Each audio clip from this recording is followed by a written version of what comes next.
Et bienvenue dans la chaîne Mathématiques Sciences. Aujourd'hui je prends et expliquer une nouvelle vidéo, 4 vidéos donc en physique chimie, et plus précisément une vidéo sur le thème numéro 4, des signaux pour observer et pour communiquer, une vidéo dans laquelle ici nous allons rappeler et parler un petit peu de la lumière. Alors là, si vous entendez des bruits de train, des bruits d'oiseaux, des bruits de tout plein d'êtres vivants, c'est normal, c'est tout simplement parce qu'en fait je tourne à côté d'une fenêtre et que je l'ai laissée ouverte. Parce que je sais pas vous, mais moi à 26 degrés je commence à avoir trop chaud. Et du coup la chaleur tout simplement je la supporte très mal, ok. Je supporte très mal la chaleur, donc du coup je suis obligé d'ouvrir la fenêtre, sinon voilà, sinon comment dire, ça me prend la gorge et du coup j'ai trop chaud d'un coup. Bon, donc c'est pour ça que vous allez peut-être entendre des bruits de train, des bruits de voiture, enfin bref, des bruits divers quoi. Parce que j'ai laissé ma fenêtre ouverte, ok. Parce que moi et la chaleur ça fait deux, tout simplement. Bon, la lumière, donc qu'est-ce que c'est?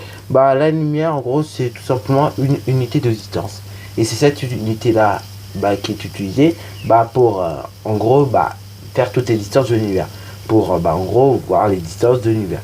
Alors bon, la lumière donc c'est quoi plus précisément? Parce que c'est vrai c'est une unité de distance. Elle est notée d'ailleurs A point L point, ok. Et donc du coup une lumière c'est également la distance que parcourt la lumière en une année à la vitesse de 300 000 km par seconde. Alors oui, pour être plus précis, on pourrait même dire 299 792,458 km par seconde, ok. Mais bon, là on va dire que la vitesse de la lumière c'est à peu près 300 000 km par seconde. Comme ça, vous la retenez plus facilement, ok. Donc voilà, la lumière c'est une unité de longueur. Une unité de longueur qui fait quoi? Qui mesure finalement la distance que parcourt la lumière en un an, qui est de 300 000 km par seconde environ, ok. Dans ce cas-là, en fait, une allée-lumière, ça va correspondre à environ 10 puissance 16 mètres, qui veut dire 10 puissance 13 km, ok. Donc en gros, c'est un 1 suivi de 16 zéros, tout simplement.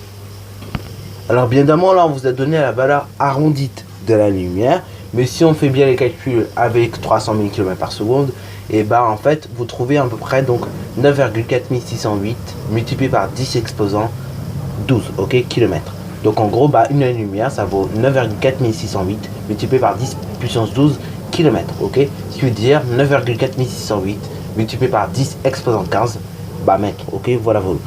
Bon, également, donc comme je le disais, les distances de l'univers, comme elles sont extrêmement gigantesques, en fait, pour tout simplement les décrire, pour bien qu'on puisse les voir, les scientifiques ils ont eu une idée incroyable, c'est qu'ils vont justement utiliser la lumière. Et la lumière, ça permet de décrire en fait des distances incroyables, ok. C'est-à-dire en une seule seconde, vous voyez que la lumière a fait 300 000 km. En fait, ils ont eu l'idée d'utiliser ça comme unité de longueur. Et du coup, en fait, avec cette unité de longueur, vous allez voir qu'on va pouvoir, parler de distances extrêmement géantes, mais avec des écritures plus petites, puisque elles seront en année-lumière du coup. Voilà. Donc du coup, les distances d'un univers étant extrêmement grandes, on va utiliser la lumière. Alors du coup, par exemple, la distance Terre-Soleil, en fait, si on la mettait en la lumière, ce serait extrêmement petit, ok. Voilà. Et pourtant, vous voyez que mine de rien, la distance Terre-Soleil, elle n'est pas si petite que ça, ok. Ça serait de l'ordre de 0, quelque chose, ok. Donc vous voyez que mine de rien, en réalité, la distance Terre-Soleil n'est pas si petite que ça. Donc ça va être intéressant d'utiliser la lumière. Alors bien évidemment, vous avez la lumière qui est utilisée, mais également pour le système solaire, on utilise des unités beaucoup plus petites, rassurez-vous. Pour le système solaire, par exemple, on va utiliser ce qu'on appelle l'unité astronomique. L'unité astronomique, elle prend en compte que la distance Terre-Soleil vaut une unité astronomique. En gros, la distance Terre-Soleil, c'est une unité astronomique. Et dans ce cas-là, après, c'est là qu'on arrive par proportionnalité à déterminer les distances qu'il y a entre le Soleil et Saturne, ou le Soleil et d'autres planètes, ok. Donc vous voyez que mine de rien, les scientifiques ils ont plusieurs outils pour déterminer les tailles de l'univers. Par exemple aussi, ils vont utiliser les Armstrong, ok, pour décrire la taille des atomes, ok. Au lieu de parler en mètres, en 0, je sais pas combien de mètres, et du coup, ils vont parler en quelque chose Armstrong, ok. Ils vont parler en 6 Armstrong ou bien 0,4 Armstrong ou des choses comme ça, ok. Bon, vous allez voir, c'est assez, vous voyez que c'est assez pratique mine de rien, ok. Et donc du coup, ces distances-là, du coup, les scientifiques, ils ont l'idée de garder la lumière, parce qu'en fait, ces distances-là, quand elles sortent de la lumière, elles sont faciles à utiliser, et du coup, après, on peut faire d'autres calculs derrière, ok. Voilà.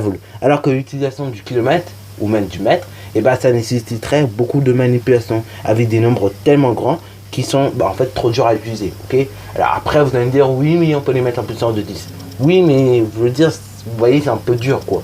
Alors que on a la lumière, tout, vous avez des petites distances, pourtant c'est incroyable, mais les distances se raccourcissent, elles deviennent de plus en plus petites, et du coup voilà, ça fait des trucs incroyables, ça les rend petites.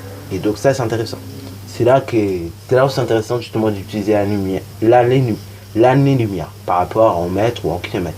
Parce qu'au moins ça raccourcit les distances, ok. Et du coup ça permet d'utiliser le nombre plus facilement, ok. Voilà. Bon sur ce, la vidéo est terminée. Si tu as bien aimé, comme d'habitude, n'hésite surtout pas à liker, commenter et bonne reste à toi en mathématiques et en sciences.